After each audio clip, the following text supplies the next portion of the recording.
ABS announces plan to host Shine the Light reality show. More bodies recovered from Obaru boat mishap. Federal government takes measure to end medical tourism. 17 people die as Russia attacks Ukrainian city. Before the news in details, here is a special message. Governor Chukwuma Soludo has come for a total turnaround maintenance of the Anambra state economy and promotion of core Igbo values. Let's give him maximum support for the task ahead. Good morning and welcome to the news. My name is Nonye Mokoye. Now, with utmost determination and passion to continue to showcase Anambra State on the global level, Anambra Broadcasting Service, ABS, has announced her plan to host Shine the Light reality show. The managing director of the establishment, Sir Chido Obidiegu, disclosed this when he led members of the planning committee on a courtesy visit to Anambra State Association of Town Unions, ASATU. Disclosing plans for the show, Sir Chido revealed that the project has the main thrust of showcasing Anambra traditions, cultures and values for people to see how the state shines the light that should be emulated. He called for the partnership with ASATU to ensure that the initiative becomes a reality, even as he reeled out strategies to make the show worthwhile, while noting that ASATU will play a critical role to ensure the success of the program. Sir Chido said that the show will involve all the communities in the state, soliciting for support and sponsorship from stakeholders.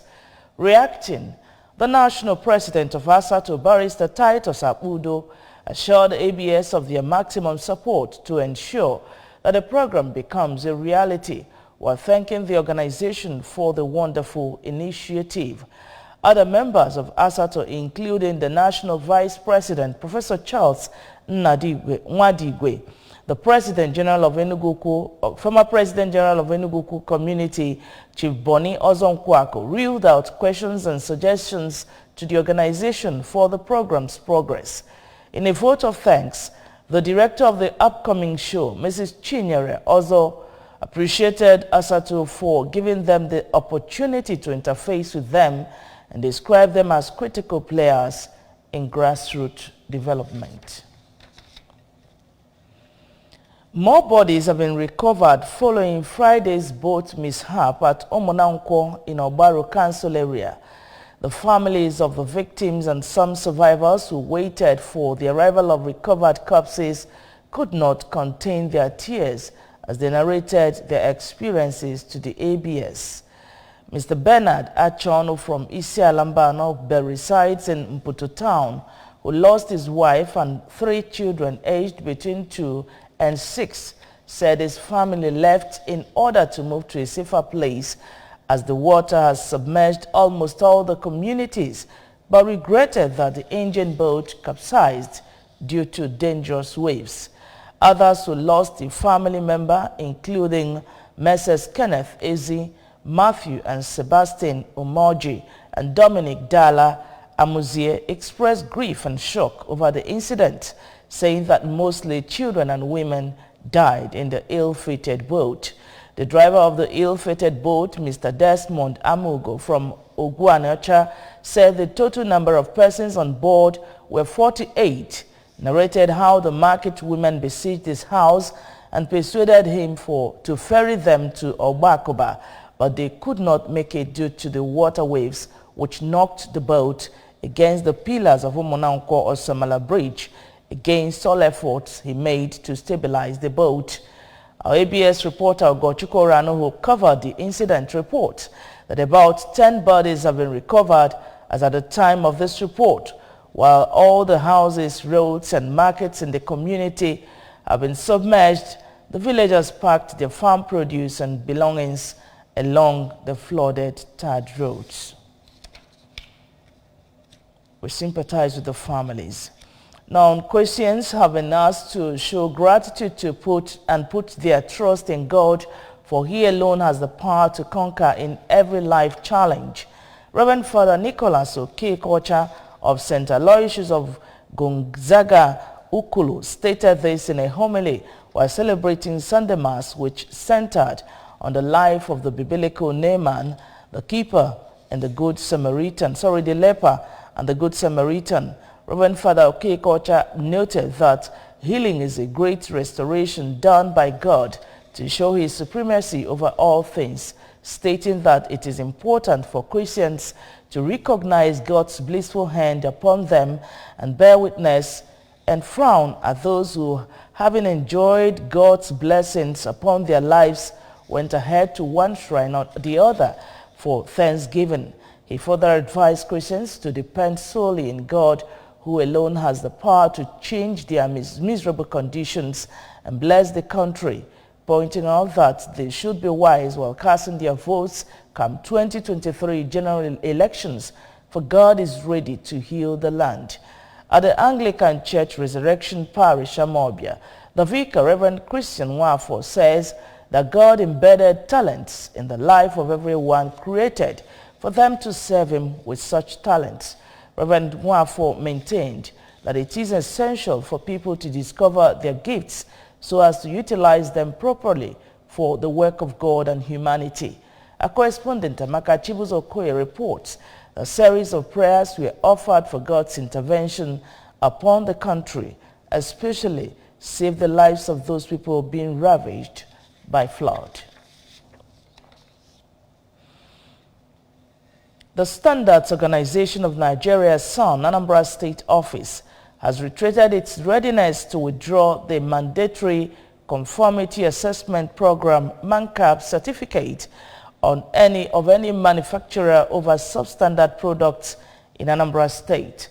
The Director General and Chief Executive of SON, Malam Farouk Salim, represented by the Anambra State Coordinator of the organization, Engineer Onipede Adeoye, Regional Coordinator, gave the warning while presenting MANCAP certificates to owners of over 13 companies in Oka.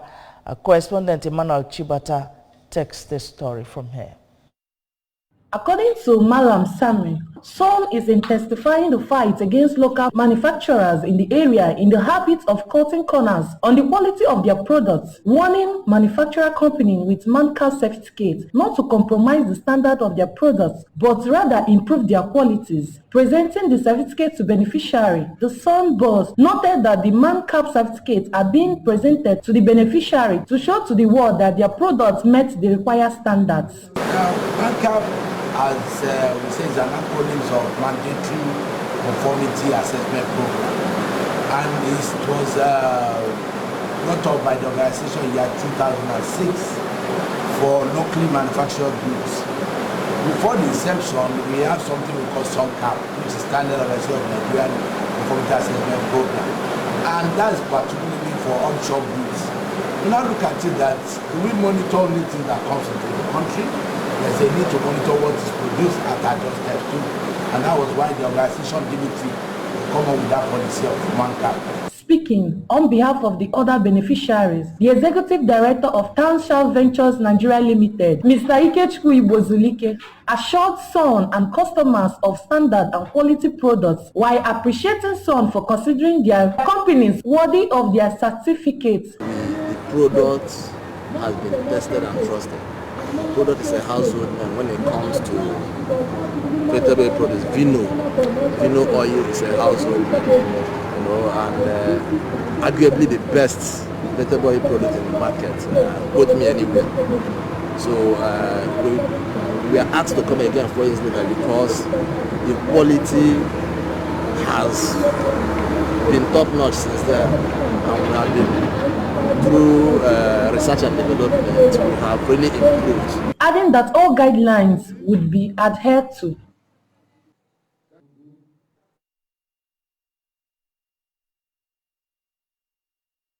Away now from state stories, the federal government of Nigeria is working to end the $1 billion spent on medical tourism annually.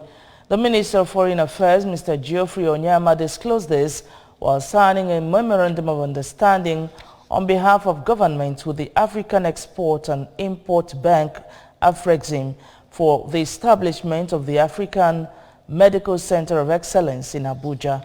Our Abuja Bureau Chief, Ekwi Ajide, is on hand with a report.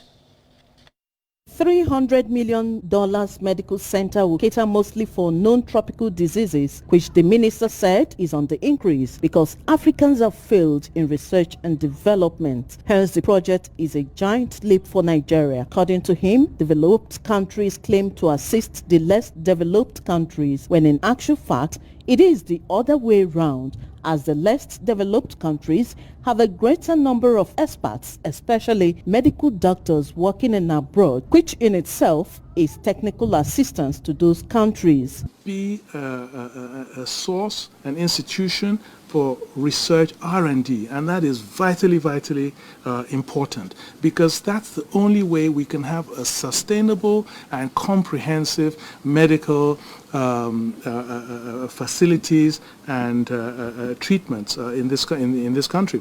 We have seen, with the COVID pandemic, when it suddenly came to treatments to give us access, to their pharmaceutical products, and so again, that's why it's so important for us to be involved in research and development and to be able to actually produce a lot of these treatments for ourselves. For the Minister of Information and Culture, Mr. Lai Mohammed, this is another testimony that Nigeria is concerned about the healthcare of its citizens. He disclosed that already the federal government had, in conjunction with Indian government, begun an affordable diagnostic center in Kano with state-of-the-art laboratory equipment to cater for the needs of citizens. But for the privilege of being in Cairo at that time, being where he was as a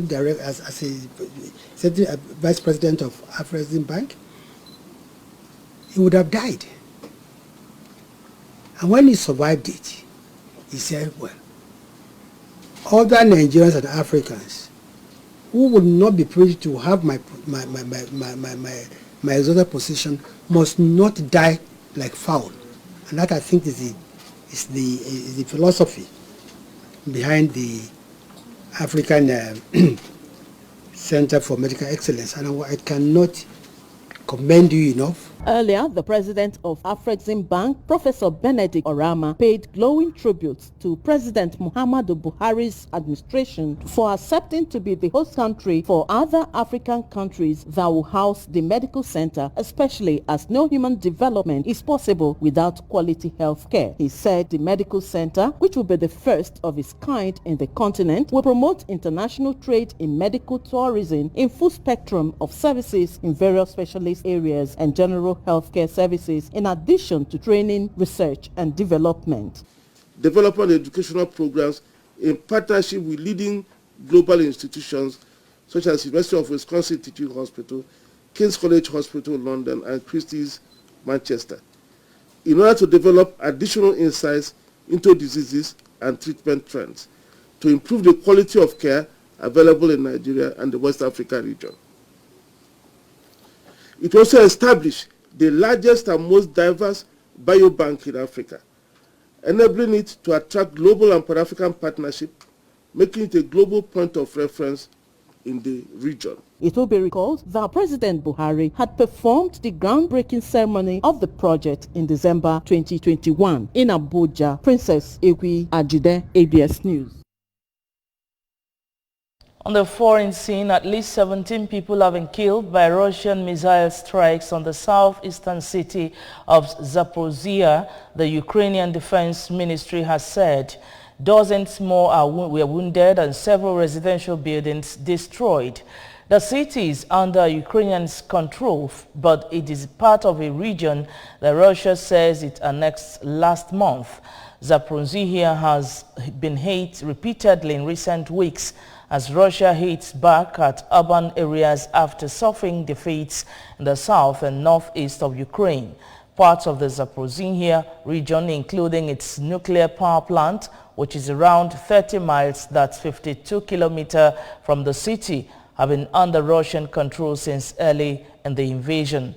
The Ukrainian regional governor of Zaporizhzhia, Olesker Statko, said 12 Russian missiles partially destroyed a 9-story building and leveled 5 other residential buildings. Ukrainian President Zelensky called the shelling merciless strikes on peaceful people again. On sports news, UFC welterweight champion Leon Edwards has revealed that the trilogy fight against his rival Kamaru Usman will be held in March of next year after he dethroned the former champ at UFC 278. In August, Edwards pulled off one of the greatest comebacks in MMA history when he knocked out the former welterweight champ and pound-for-pound kingweight a thundering hand kick with less than a minute left in the fight while he was down in rounds. It was the first knockout defeat that Usman would suffer since he started in MMA in 2012. After Leon Edwards became the new welterweight champ, there was some talk about a potential George Masvidal grudge match, as the two have had a long history between them. But it seems as if those talks are going to be put to the side so Kamaru Usman can rightfully get an immediate rematch. And with that sports news, we conclude. But remember, you can join ABS from any part of the world by liking our Facebook page at ABS Radio Television. Subscribe to our YouTube page at ABS Television Oka. Follow us on Instagram at ABS Radio TV. You can log on to our website at www.absradiotv.com. And the main news again. ABS has announced plan to host Shine the Light reality show. More bodies have been recovered from a barrel boat mishap. Federal government has taken measures to end medical tourism. And from the foreign scene, 17 people have died as Russia attacks Ukrainian city. And here is a special message. Governor Chukwuma Soludo has come for a total turnaround maintenance of the Anambra State economy and promotion of core Igbo values. Let's give him maximum support for the task ahead. And that's the news. Thank you so much for watching. My name is Nonya Wokoye. Good morning and have a great day.